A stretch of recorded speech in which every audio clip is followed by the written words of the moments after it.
इंदौर की इस वक्त की बड़ी खबर उस तेंदुए को लेकर है जिसे वन विभाग 5-6 दिनों से ढूंढ रहा था।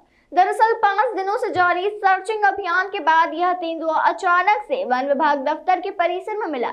आपको बता दें कि इस तेंदुए को ढूंढने के लिए वन विभाग ने जू परिसर में ढोल ताशे तक बजवा दिए थे। पूरा मामला 1 दिसंबर की रात का है, जब बुरहानपुर के नेपानगर से वन विभाग की टीम एक घायल तेंदुए को इलाज के लिए इंदौर की जू लेकर पहुंची थी।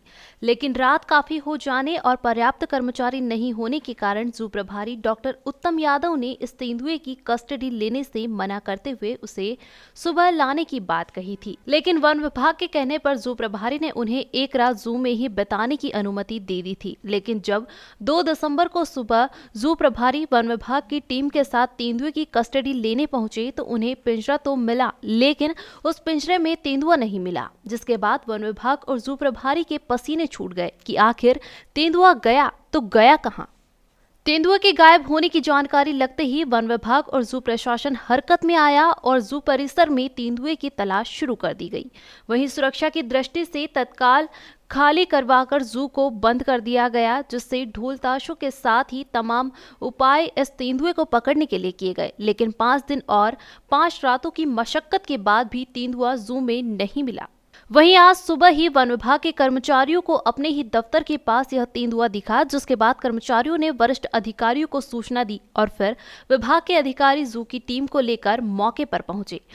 उस तेंदुए को पकड़ने की कोशिशें करने लगे। 1.5 घंटे की कोशिश और कई उपकरणों की सहायता से आखिरकार उस तेंदुए को जाल की सहायता से पकड़ लिया, जिसके बाद उसे इंजेक्शन की मदद से काबू में किया गया।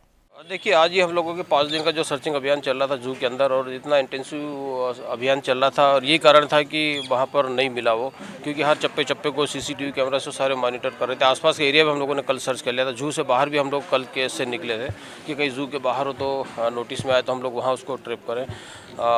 लेकिन फॉर्चुनेट पार्ट ये रहा उसका ऑपरेशन का कि आज 6वें दिन नवरत्न बाग जो फॉरेस्ट डिपार्टमेंट का कैंपस है, इसी कैंपस में वो मिला। जैसे डीएफओ साहब ने सूचना दी, मैंने तुरंत अपने अमले के साथ पूरी टीम के साथ लेके यहाँ पे आया और फॉरेस्ट डिपार्टमेंट की टीम के साथ हम लोगों ने एक रेस्क्यू ऑपरेशन चलाया। और उसको चूँकि उसकी कंडीशन देख ली थी हमने कि बहुत कमज़ोर और वीक था, तो उसको केमिकल इमोबिलाइजेशन की बजाय हम लोगों ने उसको फिजिकल स्ट्रेनिंग करना ज़्यादा ज़रूरी समझा, क्योंकि कंडीशन उसकी ज़्यादा डिटेरियोरेट हो चुकी थी, कमज़ोर बहुत ज़्यादा था, और इसीलिए हम लोग उसको फिजिकल जाल में डाल के, और चूँकि बहुत छोटा बच्चा है वो, और फिजिकल उसको रिस्ट्रेनिंग किया। रिस्ट्रेनिंग करने के बाद हल्का सा लाइट उसको मैंने सेडेट किया ताकि और ज़्यादा एफर्ट्स ना करे, बाहर निकलने के लिए अपने आप को इंजोर्ड ना कर पाए, इसलिए। और सेफली अभी उसको ट्रांसपोर्ट केज में डाल दिया और अब उसको आगे की कार्रवाई के लिए वन विभाग को सौंपा है।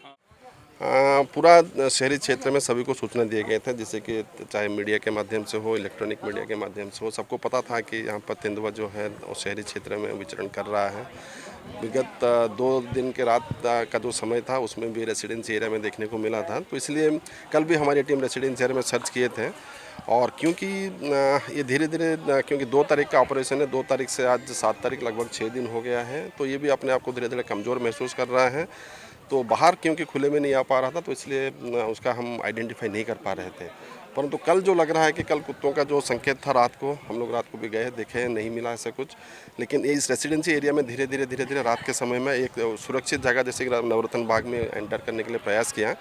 तब तक हम लोग क्योंकि ऑफिस आ गए थे, स्टाफ भी सभी थे, तो वो साइड हो गया आसानी से कि हम तेंदुआ को, हम प्रत्यक्ष रूप से तेंदुआ को देख लिए। जैसे कि देख लिए, फिर जितने भी हमारे जो टीम है उन सबको तुरंत बुलाया गया और उसको फिर हम पकड़ लिए। हाँ सर, कितनी ये